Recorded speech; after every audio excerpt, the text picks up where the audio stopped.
Hi. How are you? I'm doing good. How are you? I'm okay. Nice. I'm nervous. Me too. I've done this many times. I shouldn't be nervous. This is my first time ever recording a podcast, but it'll be fine. I think I'm just more in my head. Yeah, it's okay. You can be nervous. You're allowed to be nervous. What's your name? My name is Sharman, and I'm happy to be here. Yeah. And you actually picked today's topic. I did. Yeah. I do listen to like a little bit of true crime, and missing persons cases have always kind of really intrigued me, because how does a whole person just kind of disappear off the face of the earth? So that's kind of what inspired today's topic. Yeah, which I was actually really excited about too, because we've never done a missing persons. Oh my gosh, really? Yeah, I don't think we've ever done it. We might have mentioned it in passing in like one of our Jeopardy games, or like maybe during another true crime case. Yeah, we can get into it. Let's do it. I'm Kate, And I'm Jane, and this is Creeps and Coffee. a show where we talk about the dark parts of the world around us Cryptids, conspiracies, things that go bump in the night. and the crimes behind the scariest creatures of all, humans. Join us as we take a look at the stories sure to give you the creeps. Pull up a seat, grab a coffee, And let's have a chat.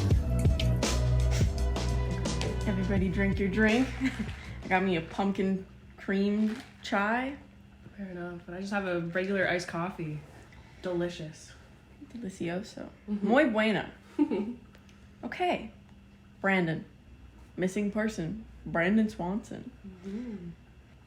Brandon Swanson. You said you've heard of this case before? I did, yeah. I listened to it on a podcast a few years ago, and then it's always kind of stuck in the back of my mind.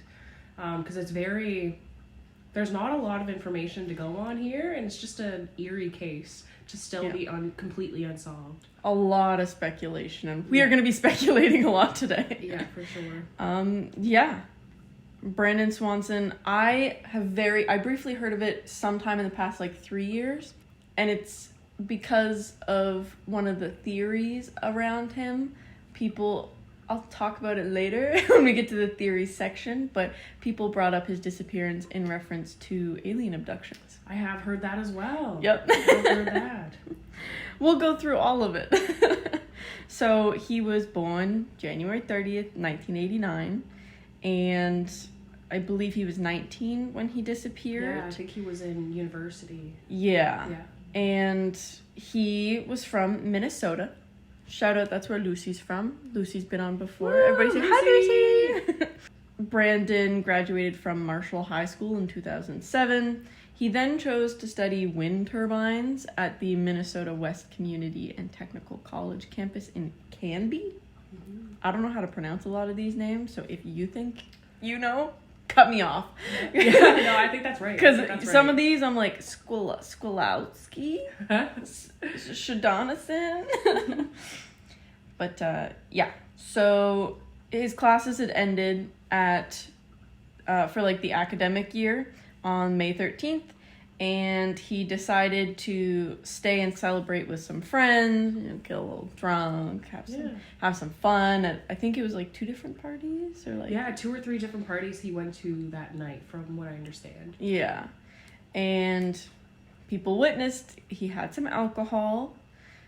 Apparently he wasn't like sloshed, but he was drinking.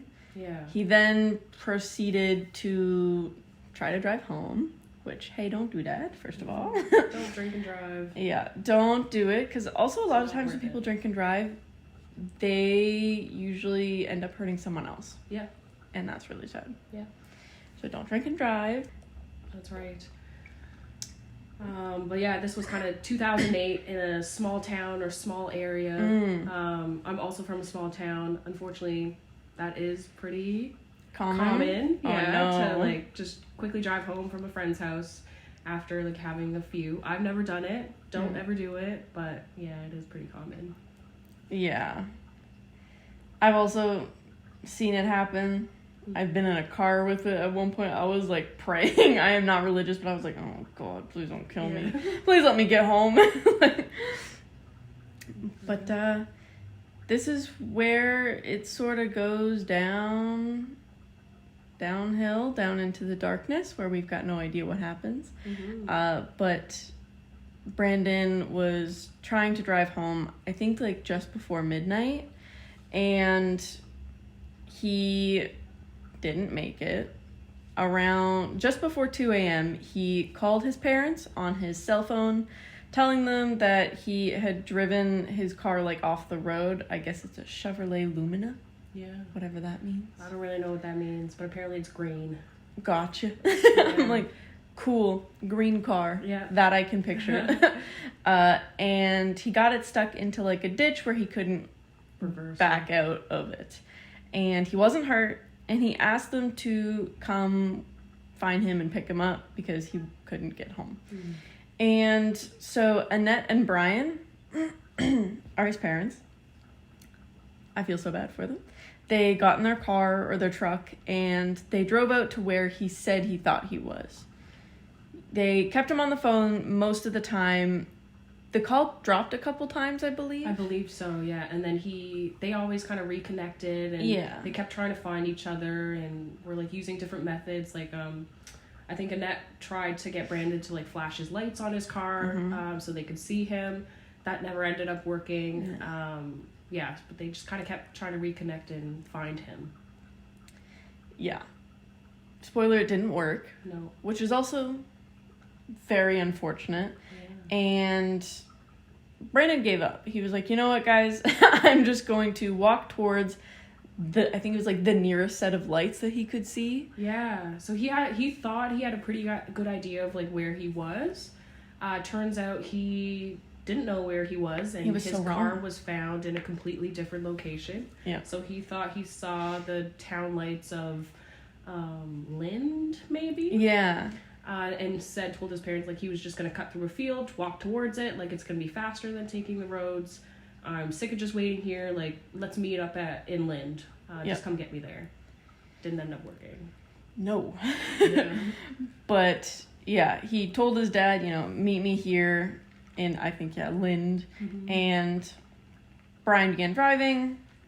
Brandon began walking. Shortly after 2:30, and here's where there's some discrepancy. Some sources say 47 minutes into the call, but others say that they were on the phone for longer. So, take that with a grain of salt. Approximately 47 minutes into the call, Brandon suddenly interrupted himself and exclaimed, "Oh shit." And then everything went silent. And we were talking before, I wasn't sure, was it he hung up or the phone line went dead, the call dropped. There are a couple different sources say different things. What did you say you thought was the correct one? So the line was still active, like, he didn't hang up, and I don't think his parents hung up the phone either, but they just never heard from him again. Like, those are the last two words that he ever spoke. I think they tried to, like, call him back a few times with no answer, and the phone's never been found. So they don't really know what happened with the phone, I think. Yeah. And, he was never heard or seen from since then. Mm-hmm. And there were a couple of things that were freaky about it. Yeah. He said, "Oh shit," and then silence, he's gone. But the phone, when they called back, was still ringing. Mm-hmm. It wasn't like when you turn off your phone and it goes straight to voicemail, or when you've been blocked, you go, like, Yeah. It didn't say call declined. It would just ring. Yeah. And so it's not like the phone got smashed to bits or pieces. So, like, what happened to it? Yeah. And they never found the phone to this day. Ever. They also never found the car keys. Yeah. Which is like, okay. Yeah. But onto the investigating part, where we'll talk about more things. I feel so bad for his parents. So at like 6:30, his parents reported him missing to the police because they were like, something's wrong. Yeah, at that point they've been looking for him for a few hours, and it's still dark at this time, so they can't, like, really see anything. Yeah. They haven't been able to reach him, so they go to the police. Yeah.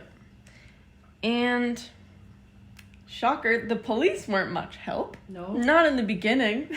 No, they were not. The police officer that they spoke to, I believe he said it was his right to be missing, quote unquote, because it was hardly unusual for young men to stay out all night on your last day of college.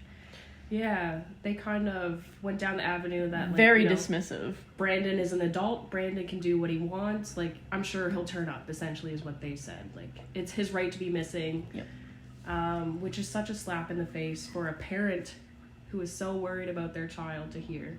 Especially when you know something's wrong. You know, he literally, it sounded like he was in danger. What do you mean? Yeah.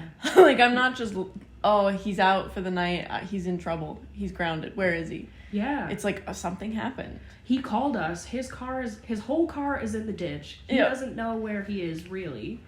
And we can't find him. And you're telling me that it's okay that he's missing? That's not okay. And, like, I think my parents would feel the same way. Like, when I was 19, I was a very good girl. I studied, I had 6 classes in university, like, I was a very good student, I volunteered and stuff. If I had called them at 2 a.m. lost and confused, and then suddenly my phone went dead, silent, they would have absolutely been at the police station immediately, like, something's wrong, something happened.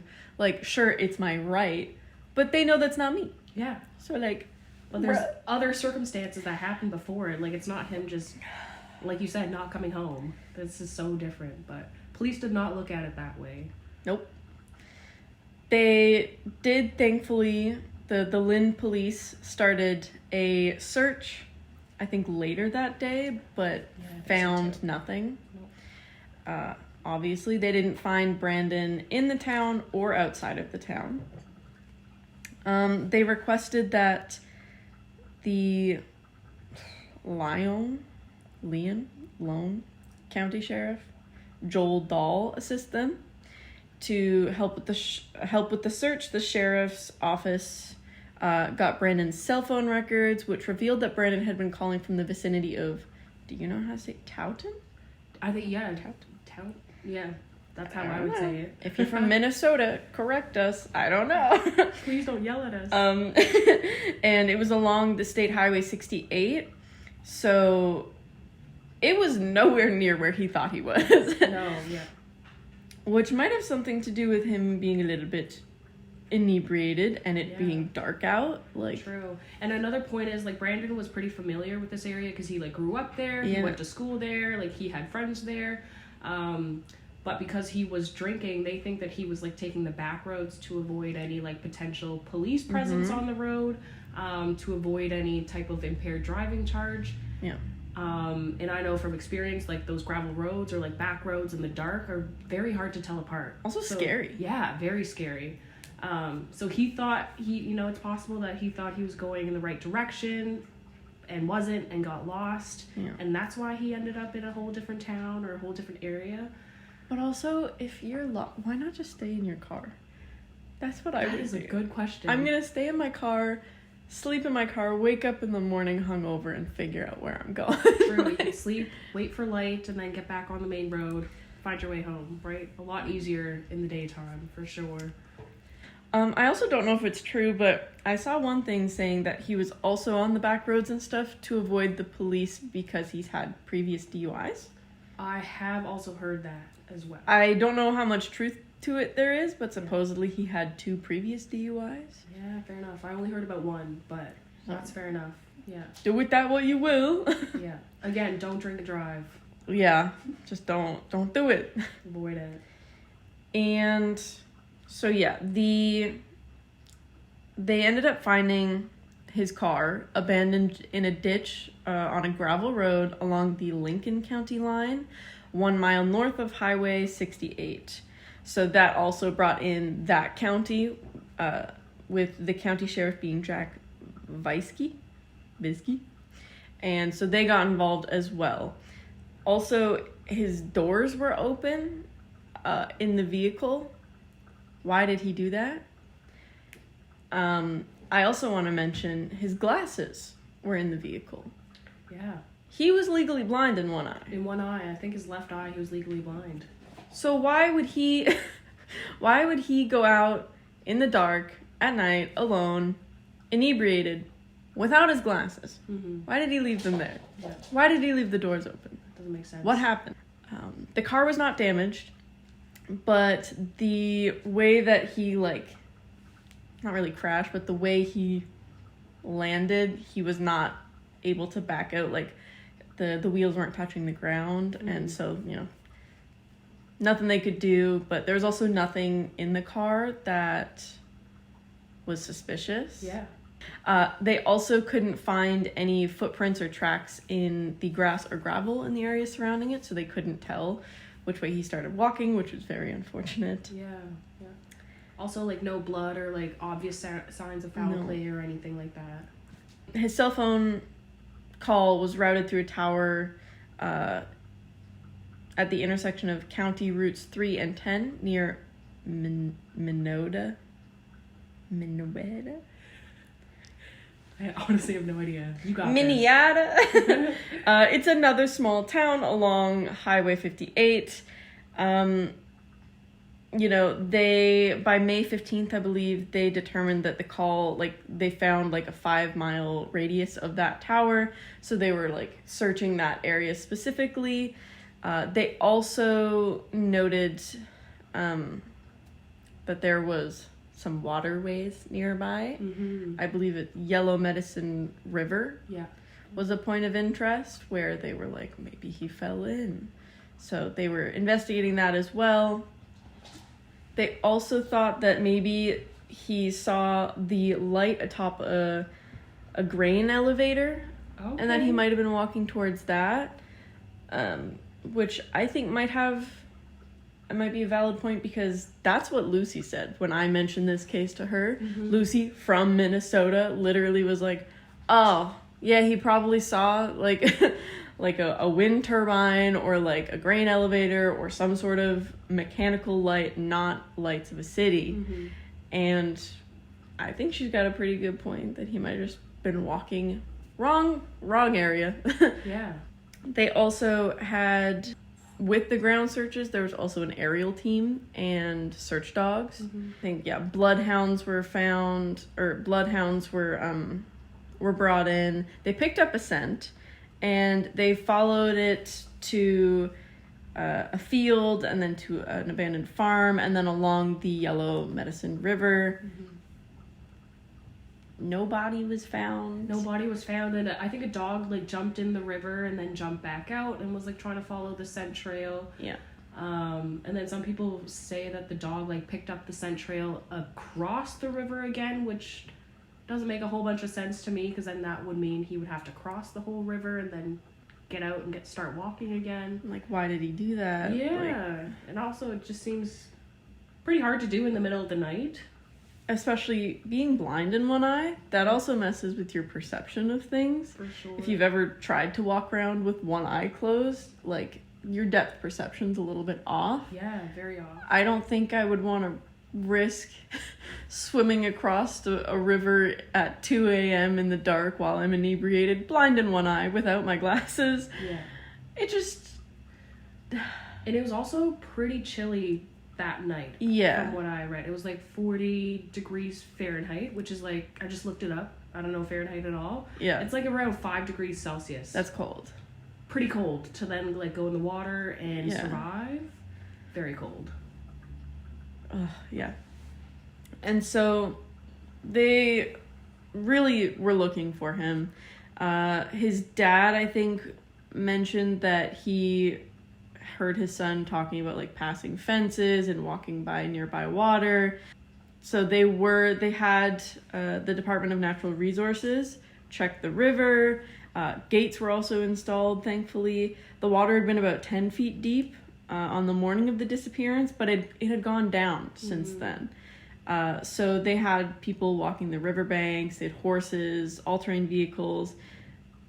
They didn't find anything, though. No. And also, if the water lowered, would it not be easier to find, a body if there was one? Yeah, you would definitely think.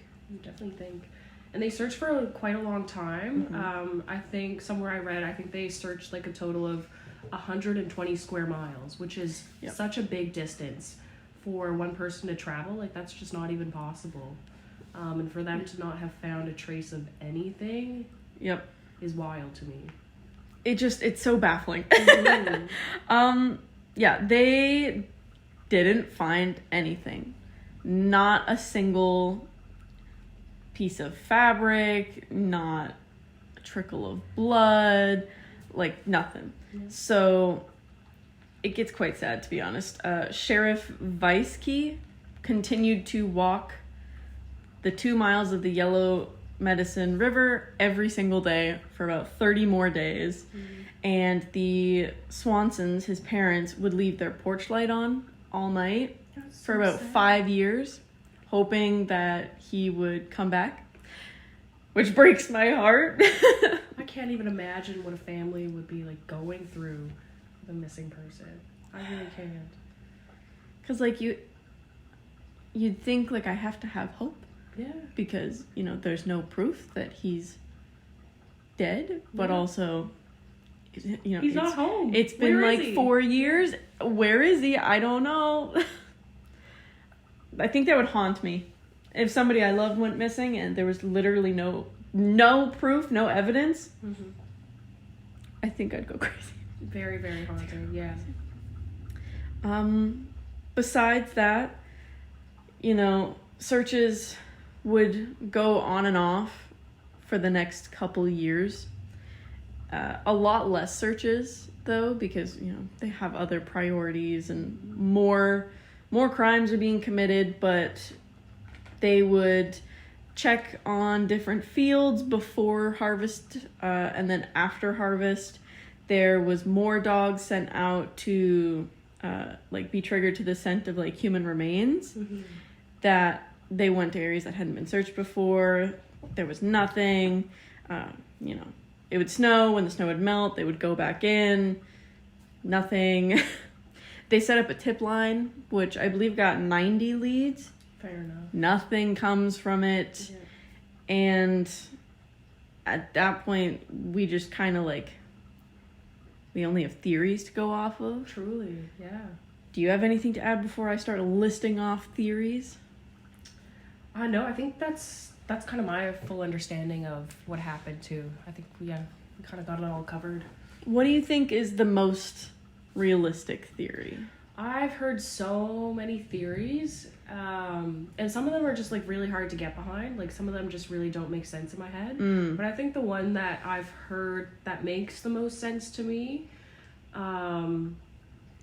is like falling into...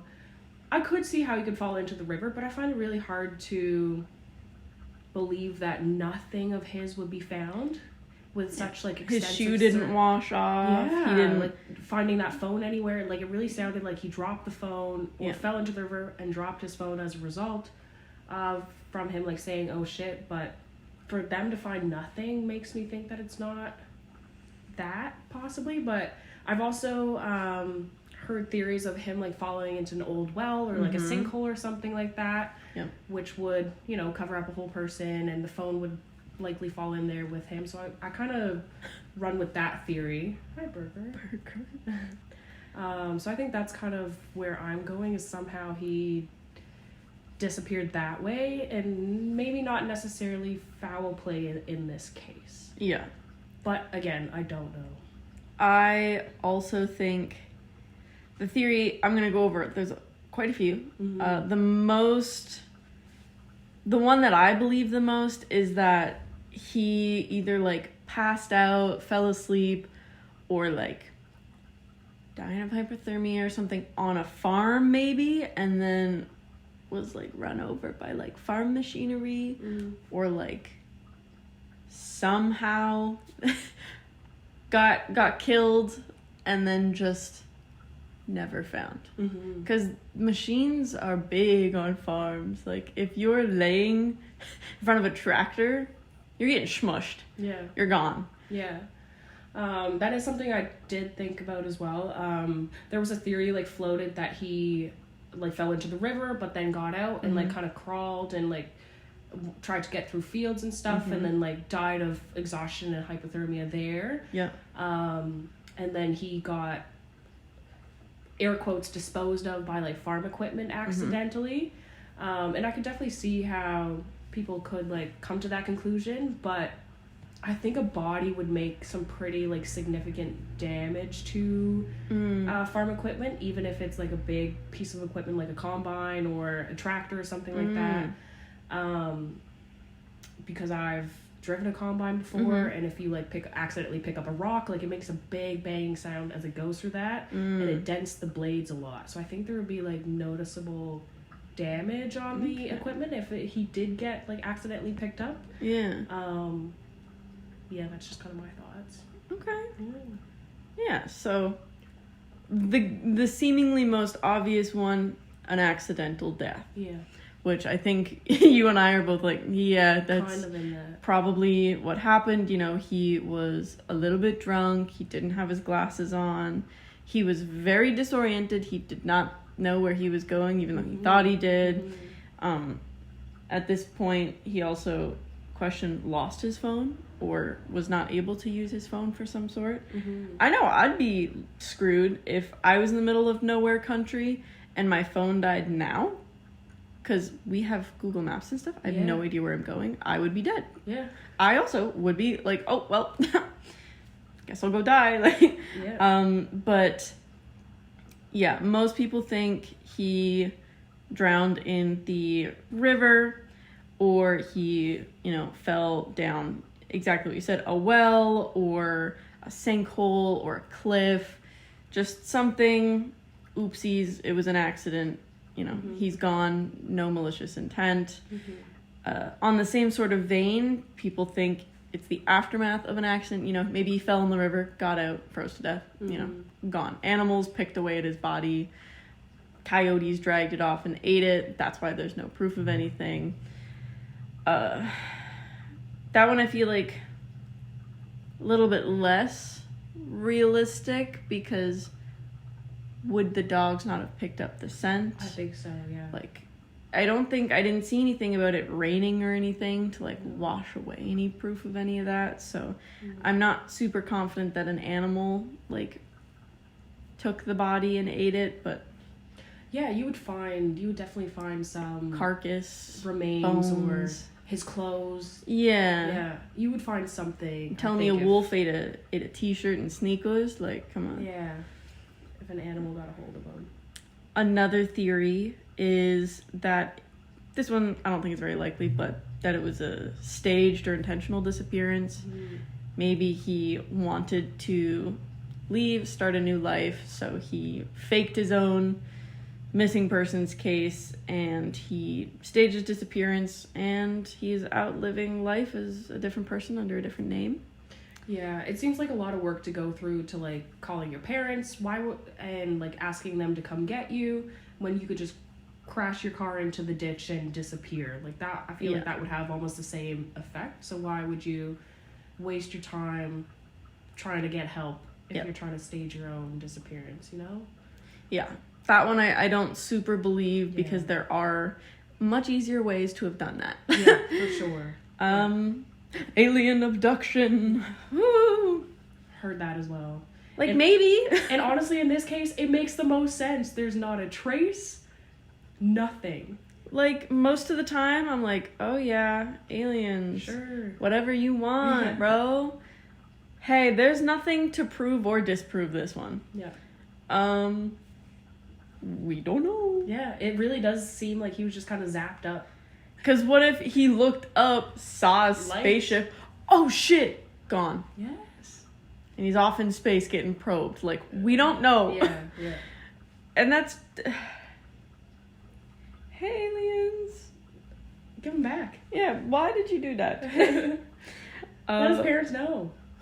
On the same route as that one, I think I saw one comment on an article that said cryptid or feral animal.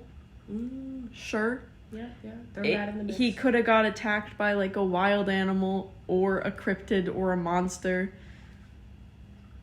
Again, if it was an animal, I think that there would have been evidence. And if it was a cryptid, I don't know. It's same as aliens. Yeah. There's gonna be no proof. Like, we're out of luck. A fourth dimensional being comes and sucks him up. I guess we'll never know. Yeah. Like, well, that sucks. Secret of the universe. More realistically, there is also the possibility of an abduction. Mm-hmm. So not straight out, that he's dead and was murdered, but he could have been abducted. A lot less likely than, I think, the accidental deaths, but it is a possibility that can't really be ruled out. Maybe somebody was driving by. They saw him wandering, looking a little bit confused. Yeah. And then, if he was inebriated, they might have been able to take him a little bit more easily, right? I also saw someone say maybe a cop picked him up. Maybe it was a bad cop, and that's why he said, "Oh shit," and hung up because he saw a police car or a police officer and thought he would get in trouble. And then the worst happens, and the police officer or whoever scoops him up, takes him away, does whatever. Yeah. The last one, also hoping unlikely, murder or foul play. There are theories that he was murdered by a nearby farmer or a wandering serial killer who noticed him because he was flashing the lights in his car, or somebody shot him once they saw a stranger entering their property, which it is America. You are allowed to have guns. Yeah. That very well could have been, get off my property, bang. Yeah. Gone. Middle of the night, you might be scared, right? Something happened, and then they're like, "Oh my God, what did I just do? I can't get in trouble. I have to dispose of this person," right? Another thing that kind of was rattling through my head was an accidental hit and run. What if somebody was back roading, was also intoxicated or not, and then struck Brandon, and then they're like, again, "Oh my gosh, this just happened. This is gonna ruin my life. I accidentally hit this person. I have to get rid of them," right? Another one, robbery gone wrong. I feel less likely because I feel robberies happen a lot in big cities, muggings and stuff. Yeah, and also not at 3 a.m. That's such a weird time in the middle of a country road. Yeah, somebody's pulling over and saying, "Hey, you lost, bro? Give me your money." Yeah. What money? He's a wandering drunk. Literally. What money? Yeah. Maybe he was "Give me your phone," and it's "Give me your phone or I'll shoot you." Oh shit, bang. Yeah. We don't know. I found one comment, take this with a grain of salt as well. Shannon of WordPress.com commented on this. In between the alien comments I saw, it was Shannon saying that she was also from this small town, and that there were rumors of his involvement in drugs, and this is all hearsay, don't sue me, and the Mexican cartel. And some people in the town say that they've heard of the cartel disposing of bodies in pig farms, which there are several pig farms in that area. And as we know from Picton farms, pigs will eat human remains. Pigs will. So, thoughts? Yeah, that seems like a pretty outlandish theory, and we talked about alien abduction. But yeah, I feel you don't think Brandon was involved in the Mexican cartel? I don't know what the Mexican drug cartel would have to do with Brandon. I don't know if they would go all the way up to Minnesota, middle of nowhere Minnesota, and take care of Brandon. I just can't really see that happening. But God, this college kid's driving us crazy. We gotta take him out. 19-year-old kid. Yeah. Another one. This one sort of similar with the drugs, but not so much cartel-like, is that he thought he saw lights, right?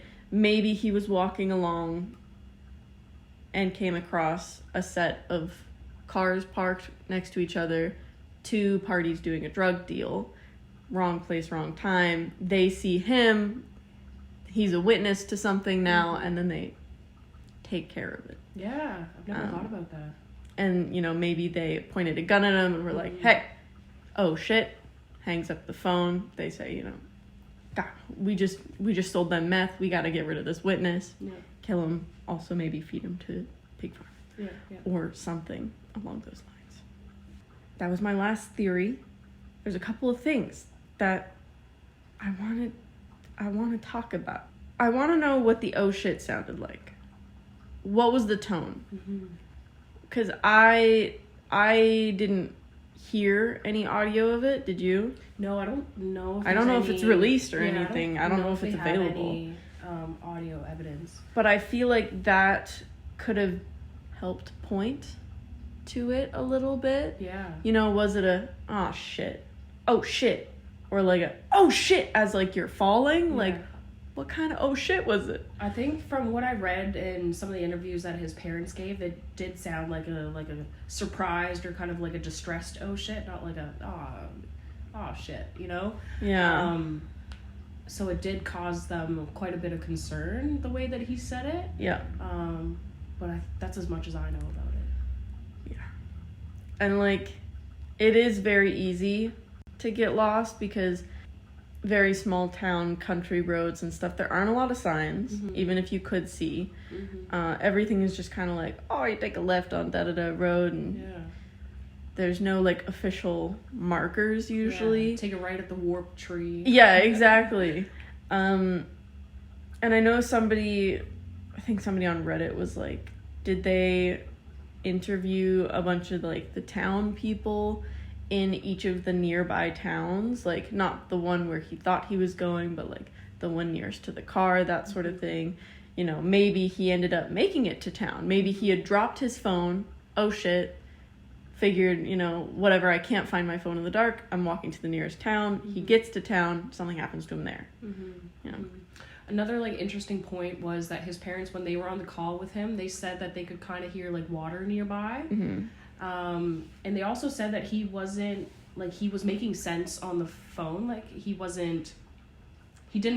turns out he didn't know where he was, but he wasn't actively confused on the call, and he wasn't, like, slurring his words or, like, super drunk. He probably sobered up a little bit after he crashed his car. After the hours of, like, kind of wandering. Yeah. So he wasn't, like, completely lost. And there was some clues, like, on the audio, so it'd be really cool if we could get that. But, again, it was 2008. Yeah. That's probably not available. Do they even have records of the audio? Like? Yeah, I'm going to say probably not. Yeah. And the outcome of this, he is still missing to this day. I presume that he is dead. Wishing that he's not. But it seems the most probable, and I don't think we will ever find out what happened. As much as we can speculate, I think it's going to remain a mystery. Yeah, I really hope for his family that they get a little bit of closure, but I would agree. I think it's an accidental death. Yeah. Probably not going to officially be solved. Do you have anything you want to add before I talk about the legal stuff? No, I think that's, All right, we got a sleepy kitty who has joined us. He's the cutest. Thank you. He's so very cute. interested in this case. Oh. So, after all this happened, his parents were obviously very upset. And not necessarily that in this case, the time wasted with that officer saying, like, he's got a right to be missing.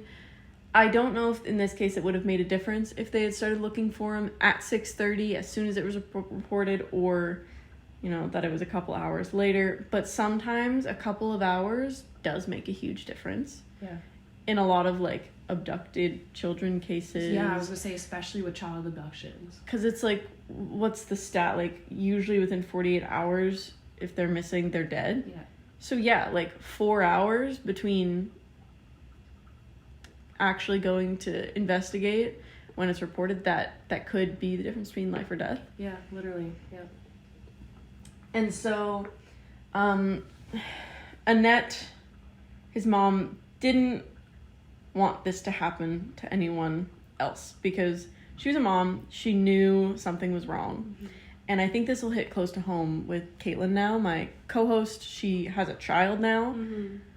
Mom's got a spidey sense. They have an intuition thing. They know when things are wrong. Yeah. So, like she she knew something was wrong, but the law didn't require them to go searching immediately. For children, the law is yes, search immediately. Do whatever you can to kind of find them. Exactly. You know, we send out Amber Alerts, that sort of thing. But for adults, I believe it was, wait 24 hours, technically, if they're just missing. I think if there's possible foul play involved, or in this case with his oh shit, they can start a little sooner, but typically you will get turned away, wait 24 hours, wait 48 hours. In a day. Yeah. If he's still missing, then we'll report it. And so she decided to go legal, and she helped bring this case up to, I think, Marty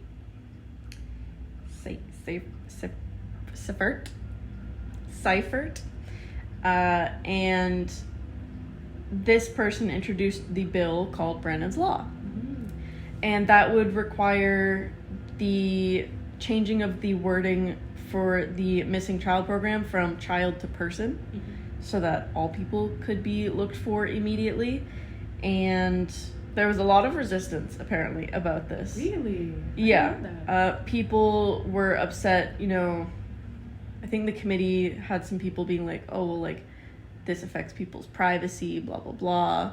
Like, what if they're just gone for the day and they didn't tell anybody? Like, it's nobody's business.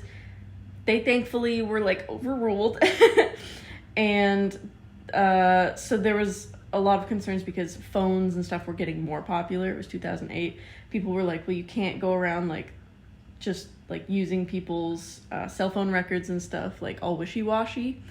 So I believe that they made it, you can absolutely do that if you think that there is danger or, like, a threat to life. Yeah. And so they introduced a companion bill in the state Senate in, I believe, 2009, and it passed both houses with a unanimous vote, which good work.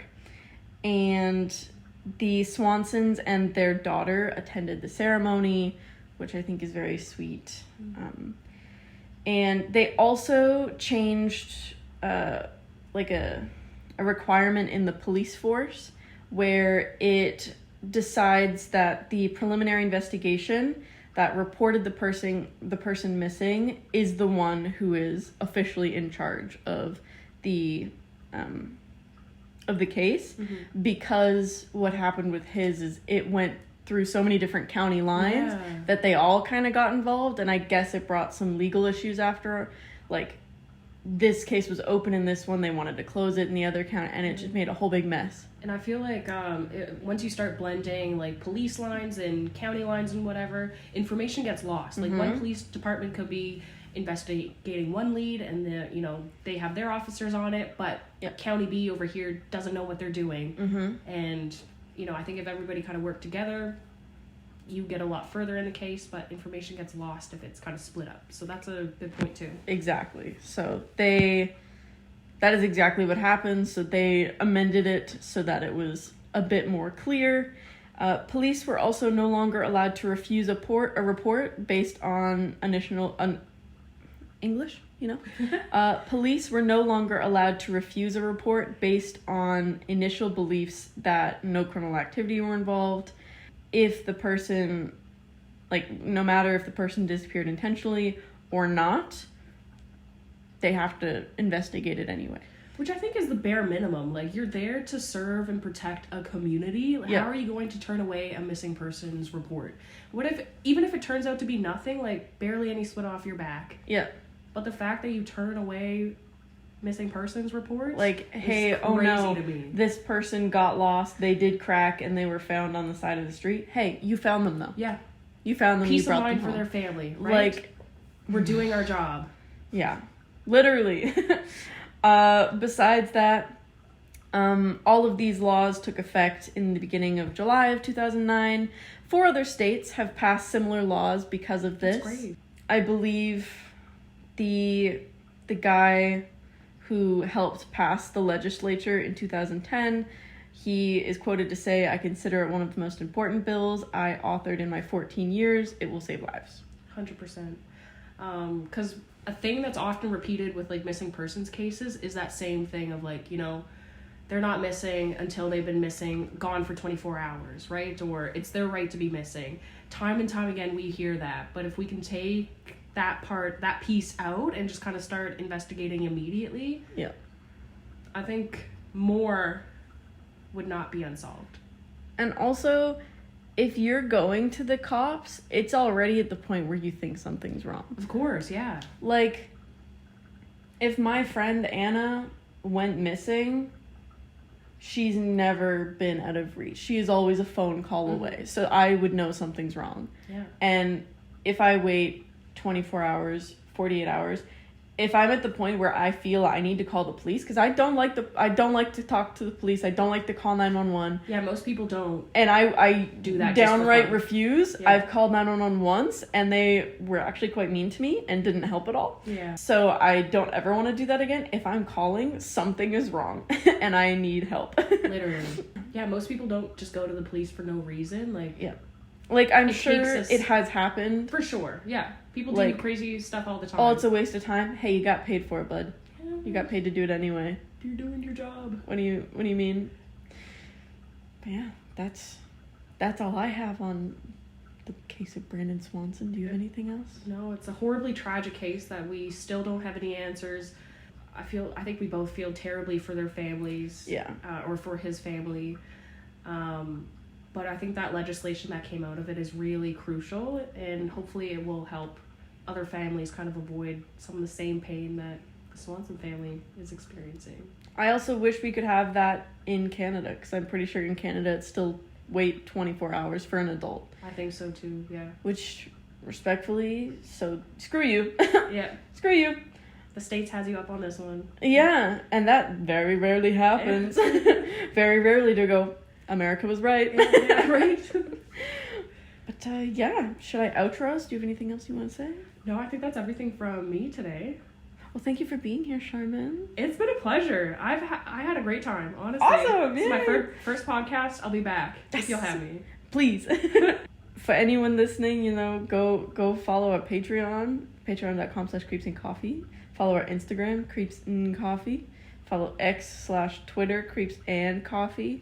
And if you want to email us or sponsor us, creepsandcoffee@gmail.com. Email us.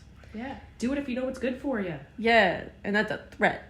No, I'm just kidding. Yeah, I hope everyone has a lovely day. And goodbye. Thank you. Bye. Creeps and Coffee is produced and edited by us, Kate and Jane. Our theme music is Stuck in a Hole by Dated. For more information on where to find them, check out the link in our show notes. And to connect with us, follow us on Instagram and Twitter @Creeps and Coffee.